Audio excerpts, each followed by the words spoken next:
Far beyond the edge of human space, in a dying star system wrapped in smoke and silence, the once glorious world of Veritas was falling. Towers that had stood for centuries now lay in ruins.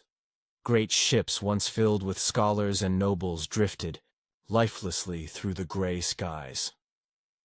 Fires burned across the capital as shadows moved beneath the clouds.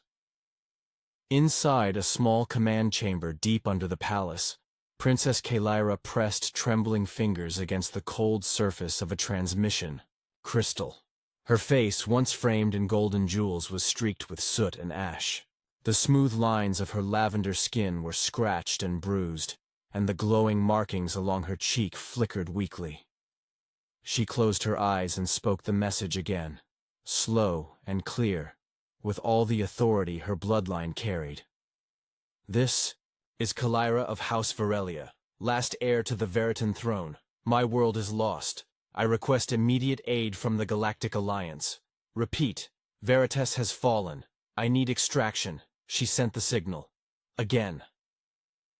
Across the stars her message traveled, through relay stations, satellites, and communication hubs. It reached worlds of wisdom, planets of power, and cities of luxury. And in each one, the answer was the same. Silence. Kalira waited. Minutes passed, then hours, then a full day. No voice came back to her. No ship appeared in the skies. Her eyes, though dry, burned with rage. The Alliance had turned its back. In truth, Veritas had not been loved by the other species. Its leaders had stood tall, proud, and unwilling to bow. In council meetings, their scientists often questioned others. Their warriors refused joint commands. Now, as the Karnak horde swept across their system, the galaxy considered it justice. Kalira did not beg again. She looked around the dim room, at the holograms of ancient rulers who had once defended this world. Her mind was clear now. No more messages, no more waiting. She ran. With help from a dying captain and a half-damaged escape pod, Kalira left her world behind. She didn't know where she was headed. The system navigation was corrupted. The stars were unfamiliar. She slept in silence, as the pod drifted beyond known space, carrying only a shard of her people's knowledge hidden deep within her body. Days passed. Her body weakened. The pod lost power. The stars outside faded into darkness, but then a soft blue light blinked on the screen. An atmosphere. A planet. Life. She didn't know the name of the world, only that it was marked as unranked, untouched by galactic commerce or military paths. A primitive world. A safe place to land. Earth. Her pod broke through the atmosphere like a falling star. It streaked across the sky above a quiet valley tucked between snow-covered mountains. Trees bent from the blast of wind as the craft smashed into a hillside, throwing up earth and stone. Miles away, a human man in a worn flannel shirt paused as he loaded hay onto his truck. His name was Tom Harper. He watched the fireball sink into the earth and narrowed his eyes. "Lisa!" he shouted toward the farmhouse. "Call Hannah, get the truck. Something just crashed up by the ridge." Kalira awoke to the smell of smoke and a pounding in her chest. The pod doors jammed. Alarms rang. Her hand reached for the emergency latch, but her strength was fading. She slumped forward, trying to breathe. When the hatch finally opened, it wasn't an alien doctor or robot that greeted her.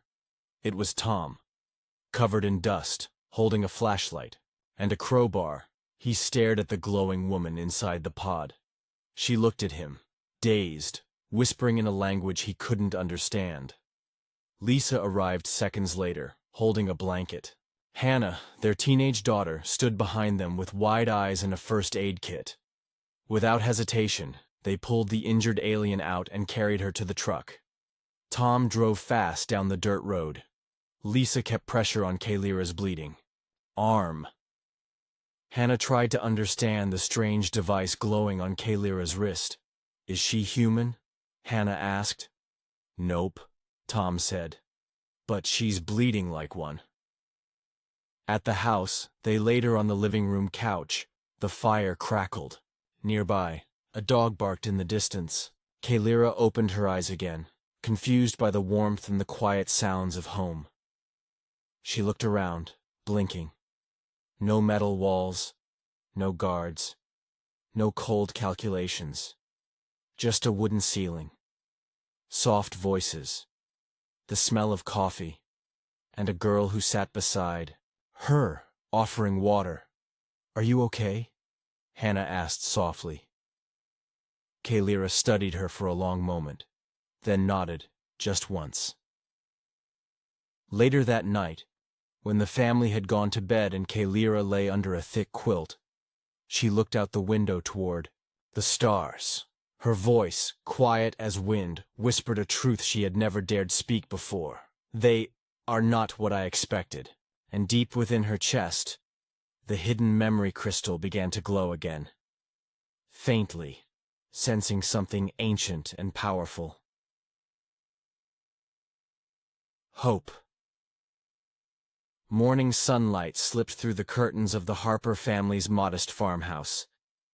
Birds chirped outside, and the smell of bacon drifted from the kitchen. Inside the living room, Princess Kalira slowly sat up on the couch, still wrapped in the quilt Lisa had placed over her the night before. Her head throbbed slightly, but the warmth of the room eased her body. Across from her, Hannah sat on the floor, flipping through a worn science book. When she noticed Kalira was awake, she smiled, setting the book aside. "Hi," she said gently. "Feeling better?" Kalira nodded. Her voice, though quiet, was steady. "Yes, thank you." Lisa entered the room with a plate of food and a cup of tea.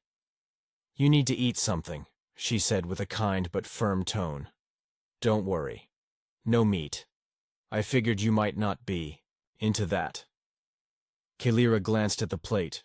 Toast, fruit slices, and something round and fluffy. "What is this?" she asked, poking the item carefully. "Pancake," Lisa replied with a chuckle. "Trust me, you'll like it." Kalira took a bite. Her eyes widened. Sweet, soft, and unlike anything she had tasted before. She nodded slowly, clearly impressed. Tom walked in with a toolbox in hand. He gave Kalira a nod and set the tools down near the front door. "We're heading out to check your crash site. Gonna see if we can haul some parts from that pod. You're safe here." Kalira watched as he grabbed his boots and stepped outside. He didn't ask questions. He didn't look afraid. That puzzled her. Back on Veritas, strangers were met with suspicion. Power was guarded. Trust was rare. But here, this human family had brought her into their home, fed her, and offered safety, without knowing who she was or what danger she might bring. Later that day, Hannah invited Kalira outside. The fields stretched wide, golden under the clear sky. The mountains stood proud in the distance, their peaks white with snow. Kalira walked slowly, still weak, but steadier than before. She noticed how simple everything was. No flying cars, no glowing towers. Yet it all felt alive. Real. As they reached a wooden fence, Hannah pointed to the barn. "Want to meet our goats?" Kalira blinked. "Goats?" Minutes later, she stood, face to face with a curious creature chewing hay. The goat sniffed her hand, then sneezed. Hannah burst into laughter. Kalira laughed too, a sound she hadn't made in months. That night, after dinner, the family gathered by the fireplace. Tom fixed a broken lamp while Lisa read a book. Hannah sketched something in her notebook. Kalira sat quietly watching them. They felt like a unit. Not perfect, but whole. They joked, they argued lightly, they shared space. Kalira couldn't explain it, but something in her chest softened. These humans were nothing like the ones described in Galactic records. Those files spoke of wars, pollution, chaos. But here, there was peace. Not the kind enforced by law, but the kind built by love and routine.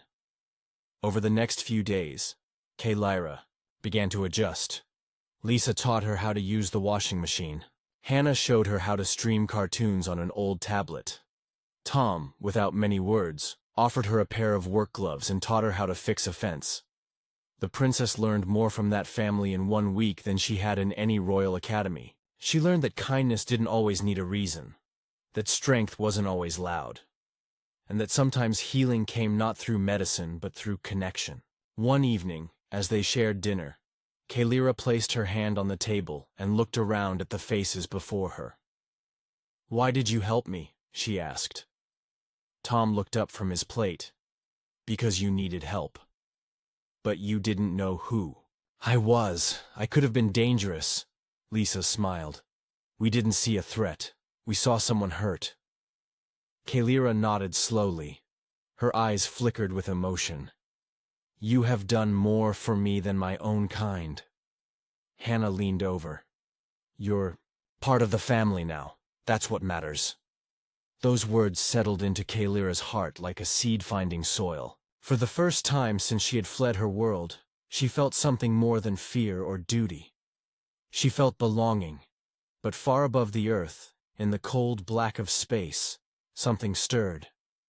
A small ship moved silently through orbit, its scanners locked, on the wreckage of the escape pod. Inside the vessel, 2 Karnak warriors studied the data, their eyes narrowing. "She's here," one of them hissed, "on this primitive planet. Send the message. We'll return with the others." Below, unaware of the danger gathering in the sky, Lyra stood at the edge of the field, watching the stars. She whispered to herself, "I will protect them, like they protected me." And deep within her, the ancient memory crystal shimmered, sensing her bond with this strange and powerful new family. It was just after sunset when the first signs appeared. The sky over the Harper farm glowed faintly red, though there were no clouds. A strange humming buzzed through the air, low and steady, like the quiet warning of a coming storm.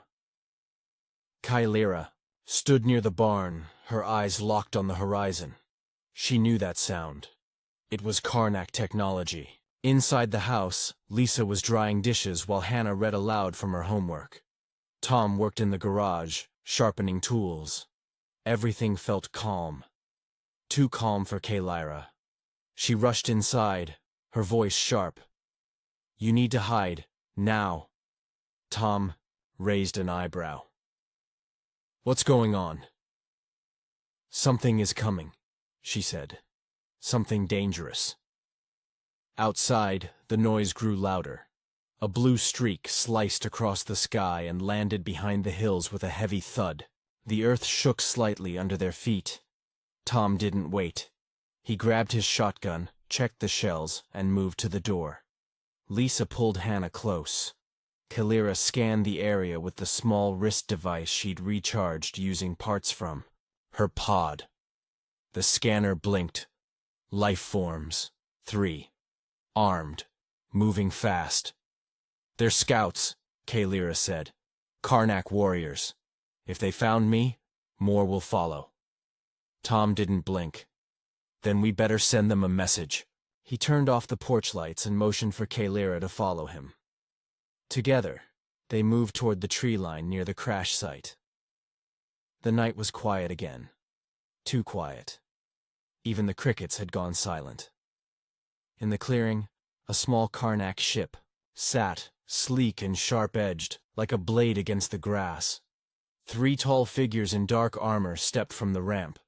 Their glowing red eyes scanned the trees. One of them sniffed the air. "She was here," it growled, "and she's not alone." Tom crouched beside a large oak. He handed Lyra a small homemade radio. "You stay here. If I don't come back in 5 minutes, go straight home and take the truck." Lyra frowned. "You can't fight them alone. They're trained." Tom smirked. "So am I." Before she could argue, he slipped into the shadows. Moments later, The sound of metal hitting metal echoed across the field. One Karnak soldier turned, but it was too late. Tom leapt from behind a rock, swinging a heavy steel pipe. The creature went down with a crash. The others reacted quickly, firing stun rounds toward the trees. Kalira ducked and rolled behind a log, then activated a small pulse burst from her wrist. The blast knocked one warrior off his feet. The third turned toward her, raising a glowing blade. But then Lisa appeared from the shadows, holding a hunting rifle. One shot rang out. The blade dropped. So did the soldier. Kalira's breath caught in her throat. These weren't just kind humans. They were fearless.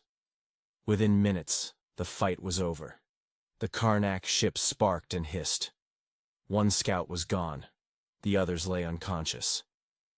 Tom dragged the bodies into the ship and set a charge. "Should we keep it?" Lisa asked, wiping her hands on her jeans. "No," Tom said. "We send a message." They stood back as the ship exploded into a fireball, lighting the night sky. Back at the house, Hannah stared at the flames rising over the hill. "Are we safe now?" she asked. Kalira looked up. Her voice was quiet but firm. "Not yet. That was just the beginning." She turned to Tom. "You fought like one of our elite guards." He shrugged. "I've had some practice." Kalira studied him. "Why aren't humans part of the Galactic Alliance?" He chuckled. "No one ever asked." The next morning, Kalira sat alone on the porch, thinking. She realized the galaxy had completely misunderstood Earth. The Karnak had expected weakness. But what they found was something far more dangerous. Resilience. These humans were not armed with advanced lasers or warships, but they had tools, tactics, and hearts that refused to break. Later, Kalira joined the family in the kitchen. She looked at each of them, Tom, Lisa, and Hannah, and made a decision. "I need to tell you the truth," she said. "I wasn't just running. I'm not just a traveler." Lisa set down her cup of tea. "We figured." "I am Kalira of Veritas," she said. "Last of the royal line. I carry within me a crystal, one that holds secrets from my world. Secrets the Karnak would destroy galaxies to control." Tom leaned back in his chair. "And now they know where you are." Kalira nodded. "Well," he said. "Then we'll just have to make sure they don't get to you."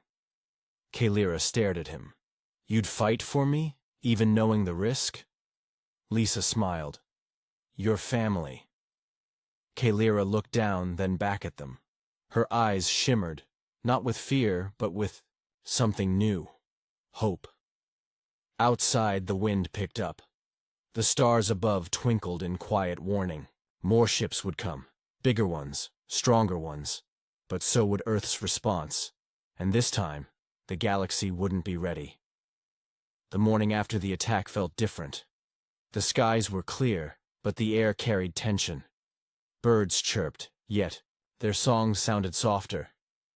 The Harper family moved through their chores as usual, but something unspoken hung between them. Even the dog stayed close to the porch, alert and uneasy. Kalira sat at the kitchen table, watching the steam rise from her tea. Her fingers traced the edge of the cup, her thoughts elsewhere.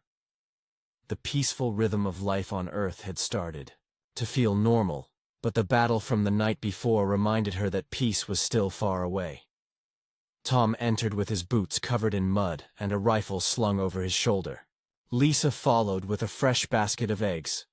Hannah dragged her backpack down the stairs, yawning. They all gathered for breakfast. Kalira waited until everyone had taken a seat before she spoke. "There's something I haven't told you," she said softly. The room went quiet. Even the ticking clock on the wall seemed to pause. Kalira looked up. Her eyes were calm, but serious. "I didn't just escape from a war. I carry something inside me, something every major power in the galaxy wants." Tom leaned back slightly. "We figured you weren't just another lost traveler." Kalira nodded. I am the last royal of Veritas. I was born into a line of rulers that protected a powerful secret for centuries. A memory crystal was placed inside me at birth. It holds codes, maps, and designs. Knowledge that can shift the balance of power across the stars. Hannah stared. At her. Inside you? Like, actually in your body? Yes, Kalira replied. It's grown into my nervous system. It can't be removed without killing me. Lisa set her fork down, her face pale. And now those monsters out there want to tear this world apart just to get to you. Yes, Kalira said quietly. And they won't stop. The Karnak horde believes they can rule everything. If they get the crystal, they will. Tom didn't speak right away. He wiped his hands on a napkin and stood up, walking over to the window. The fields outside looked peaceful, but he could feel the storm coming. What do we do? Hannah asked. Kalira hesitated. I could run. I could lead them away. That might buy time. Tom turned. No. You're not running. Kalira looked surprised. This is your home now, Lisa said, placing a hand on Kalira's shoulder. We protect our own. Hannah nodded. You're part of this family. We don't leave each other behind. For a moment, Kalira didn't know what to say. She had ruled planets, addressed councils, and survived war zones. But she had never been claimed by someone like this. No titles, no blood ties, just kindness. I thought humans were reckless, she said. I thought they were loud and unpredictable, Tom smiled. We are. But you're also loyal, brave, and stronger than anyone gives you credit for. That afternoon, Kalira led them to the barn and pulled open a hidden panel inside the wall. The escape pod's damaged core was stored there, glowing faintly. This is the power cell from my pod, she explained. It's weak, but I think I can boost it. If I link it to your satellite dishes and wiring, I can send a short-range pulse, one that scrambles tracking signals. It won't stop the Karnak forever, but it could give us a few days. Tom nodded. Do it. While Kalira and Hannah worked on the setup, Lisa prepared food, and Tom gathered tools. Each person had a role. They didn't waste time or argue. They acted like a team, one that had been through hard times and knew how to stand together. As night fell, the system was ready. Wires ran from the barn roof to the edge of the fields. A signal booster sat on top of an old tractor, modified by Hannah using scrap parts and some clever tricks Kalira had taught her. Kalira placed her hand on the pod's control panel. The device hummed, lights flickering across its surface. Here goes everything, she whispered.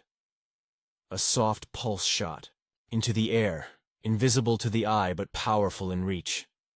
Somewhere above Earth, satellites blinked, and signals went quiet. In deep space, the tracking beacon tied to her escape pod went dark. For the first time in weeks, Kalira felt like she had a chance. Back in the house, they celebrated with warm stew and fresh bread. It wasn't much, but it tasted like victory as they sat around the table. Kalira spoke again. If the Karnak return, and they will, I won't hide. I'll stand with you. Tom raised his glass of sweet tea. Then let's give them a welcome they'll never forget. Outside, the stars shone brighter than ever, but danger still crept closer. The night was calm, but the war was far from over. Kalira looked at the faces around her. They weren't soldiers or royals. They were a family, and she would fight for them with everything she had. The days following the signal scramble were tense. Kalira could feel it in the way Tom checked the windows more often. Lisa started storing extra food in the cellar. Even Hannah's laughter became quieter. Everyone sensed that time was running out. One morning, Tom returned from a short trip to town. He didn't speak much when he came through the door, just placed a folded paper on the table. Kalira picked it up. It was a map, marked with circles and hand-drawn lines. I think it's time we showed you something, Tom said. They drove for hours, away from the farmland and into the desert. The road turned rough, the air dry and sharp. Kalira sat in the back seat, scanning the horizon. Sand stretched in every direction, but Tom drove with purpose. Eventually, they reached an old, fenced-off area marked with faded signs. Government property. No trespassing. Tom parked, grabbed a key from the glove box, and opened the gate. A path led to what looked like a storage shed. But as they stepped inside, Kalira saw a steel door in the floor, locked with a keypad. Tom entered a code. The floor hissed and slid open, revealing a stairwell that led underground. "What is this place?" Kalira asked. Tom didn't answer right away.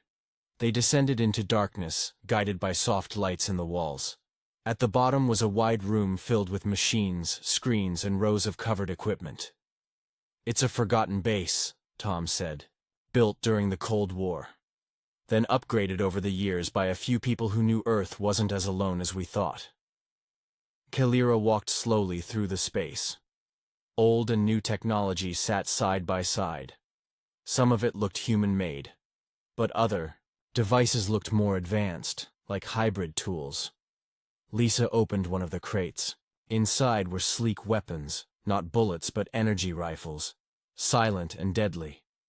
"A few nations kept projects like this hidden," she explained. "Not because they feared aliens, but because they knew one day someone out there might not come in peace." Kalira stopped at a terminal. The screen displayed Earth's orbit, satellites spinning slowly above. She tapped a key. The system responded instantly, fast, stable. "I can link my tech to this," she said. "It's strong enough." Tom crossed his arms. "Good. Because if what you said is true, we're going to need everything we've got." The team worked through the night. Kalira transferred codes from her memory crystal, allowing Earth's old systems to talk to her advanced tech. Hannah helped rewire a broken communications unit. Lisa mapped out defense points. Soon, the base hummed with new life. Drones flew, test paths overhead. Satellite dishes turned toward the stars. Solar panels blinked with power. Kalira stood back and looked at the glowing screens. It was working. She turned to the Harpers. "You built all this?" Tom shook his head. "We just kept it hidden. It's been waiting." "For what?" He looked at her. "For a reason." That night the family returned to the farmhouse. Kalira stayed behind, watching the sky through a clear panel on the base's roof. In the distance, stars twinkled. Somewhere among them, the Karnak were preparing. She knew it. She could feel their hunger for control, their thirst for the secrets she carried. But now Earth was ready. The next morning Kalira returned to the house. Hannah met her on the porch with a worried face. "There's something you should see," the girl said. They walked inside. On the living room screen, a broadcast flashed from space. The Karnak had taken a nearby moon. No warning. No reason. A show of power. Kalira's eyes narrowed. "They're moving closer," Tom nodded. "Then we do the same." With the base reactivated, the humans began reaching out to allies. Retired soldiers, engineers, even a few scientists who once worked on space programs. Quiet phone calls and hidden emails traveled through underground networks. By the third day, 2 trucks full of supplies arrived at the base. A former pilot named Grace stepped out, wearing a patched-up flight suit. She shook Kalira's hand, firmly. "Didn't think I'd be fighting aliens in my retirement," she joked. Kalira smiled. "We're glad you came."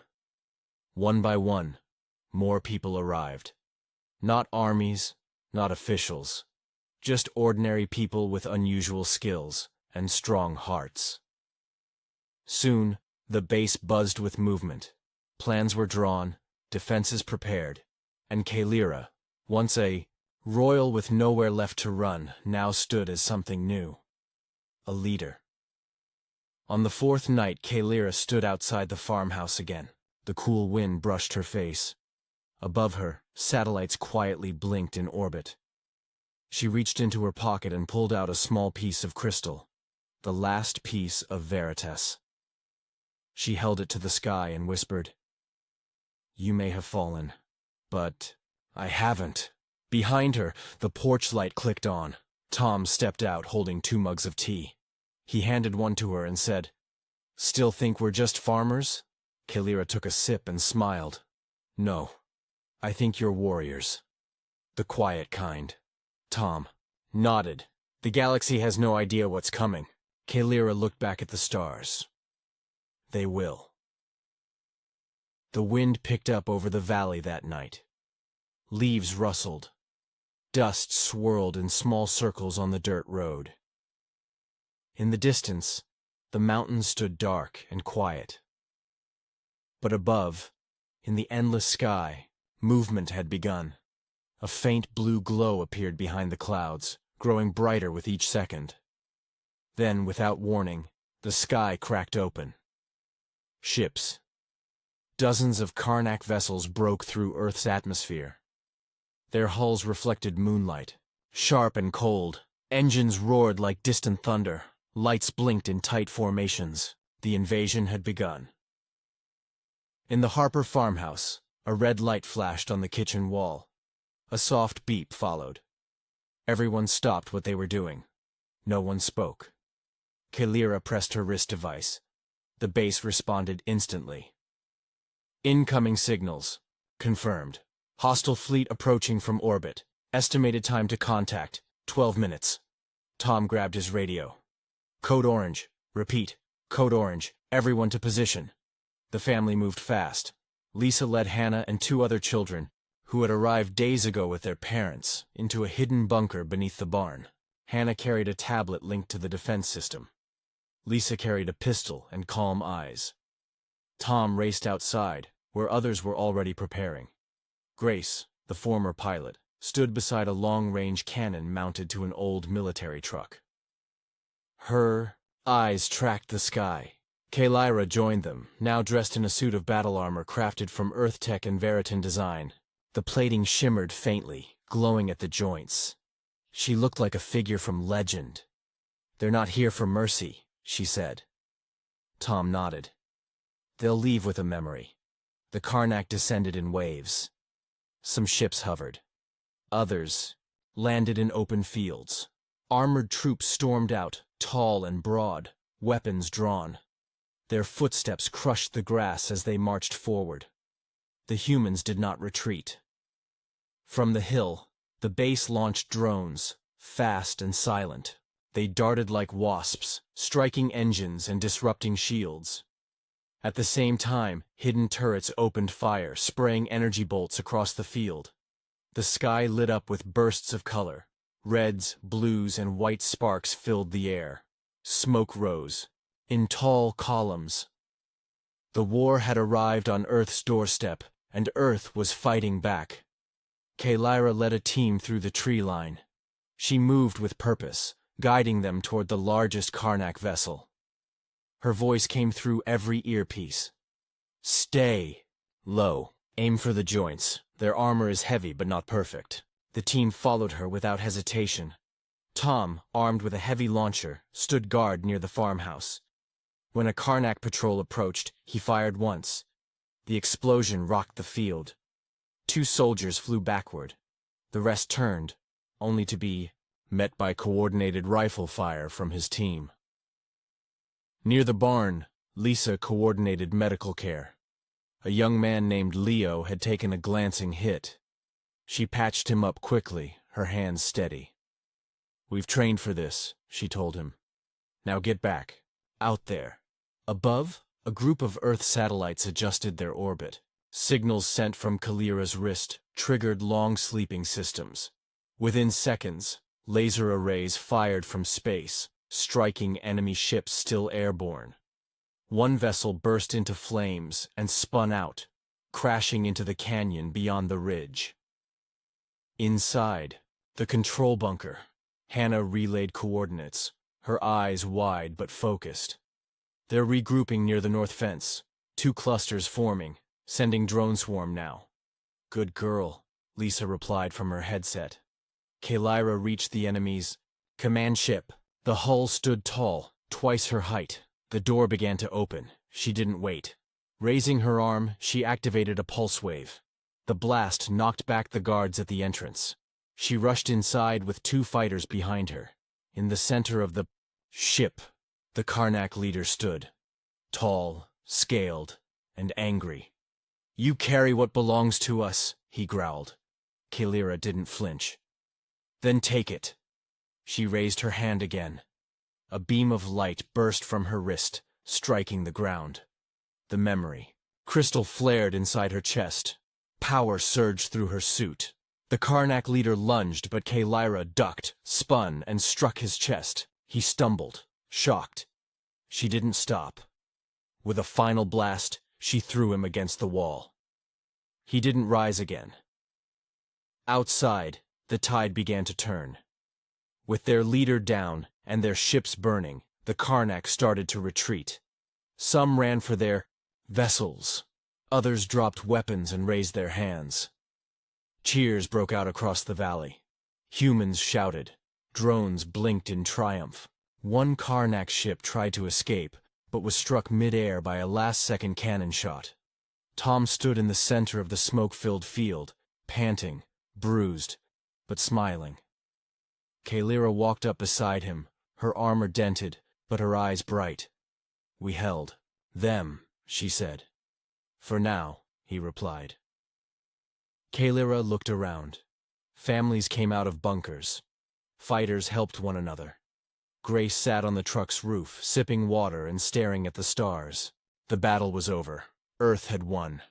Again. Kalira looked to the sky, still glowing faintly.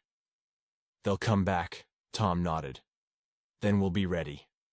The war wasn't finished, but the message was clear. Earth would never kneel. Morning arrived slowly over the valley. Smoke still hung in the sky, but the fires had gone out. Broken ships littered the fields like fallen beasts. Some glowed faintly. Others were nothing more than black metal husks. Birdsong returned. Kalira stood on a hill overlooking the battlefield.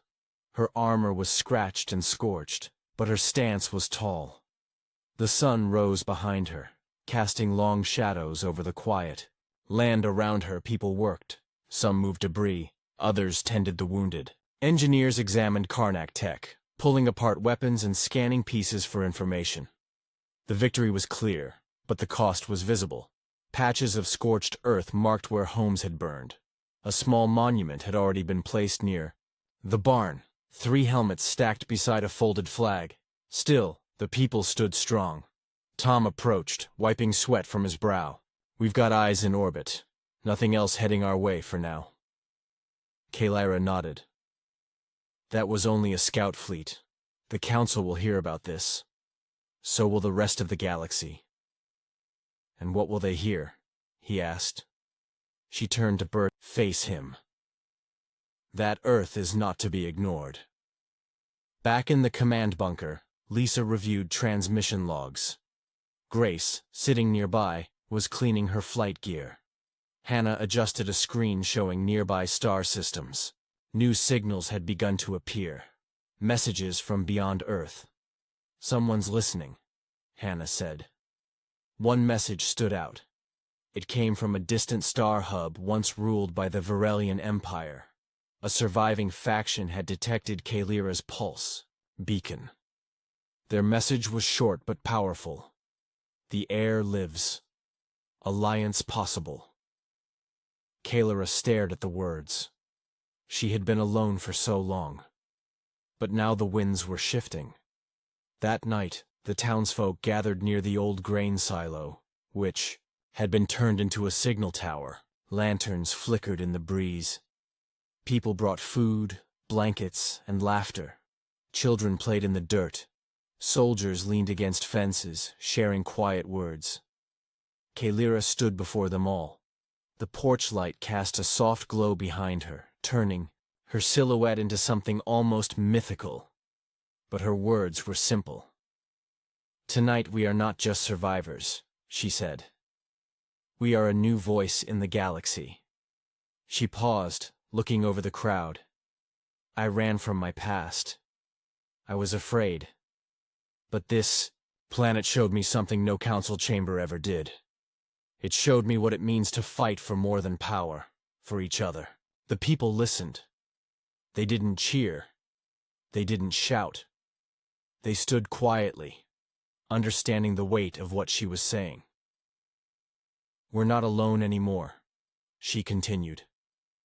"The Karnak will return. Others will come. Some will bring fear, but others will bring hope." Tom stepped beside her. "We'll stand ready." The next morning, plans began. Not for war, but for the future. Kalira organized a new council. Farmers, scientists, pilots, even teenagers joined. Their voices mattered. Their ideas shaped what would come next. The base expanded. A second signal tower was built. Earth wasn't just a hiding place now, it was a center of something greater. A week later, the first ship arrived. It wasn't Karnak. It wasn't war. It was a diplomat from the Varelian resistance, a silver-skinned woman named Vethra. She stepped from her ship with hands raised, no weapons. Behind her were engineers, translators, and medics. When she saw Kalira, she knelt.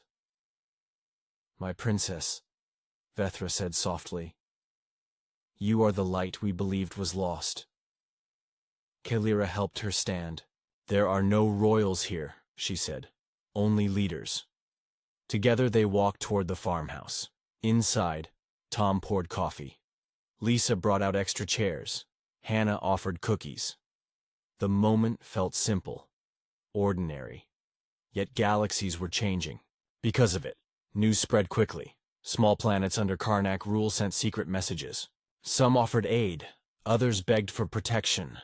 Old allies of Veritas resurfaced. Hidden systems reopened. Within a month, a new alliance was formed. It wasn't led by generals or lords. It was shaped by a girl who had once fallen from the stars and landed in a field of strangers, and by those strangers who became her family. Kalira stood once more on the hill overlooking the valley. New buildings rose in the distance. Learning centers, repair bays, launch pads. What had once been a quiet farm now pulsed with life. Tom joined her, carrying 2 mugs of tea. "You still thinking of leaving?" he asked. She shook her head. "No. My place is here now. Earth gave me everything when I had nothing." He nodded. "So, what's next?" Kalira smiled. "We teach the galaxy what happens when you bet against humans." As they stood side by side, 2 small ships lifted off from the new pad, climbing toward the stars. And above them all, for the first time in generations, hope moved across the galaxy. Not as a whisper, but as a roar.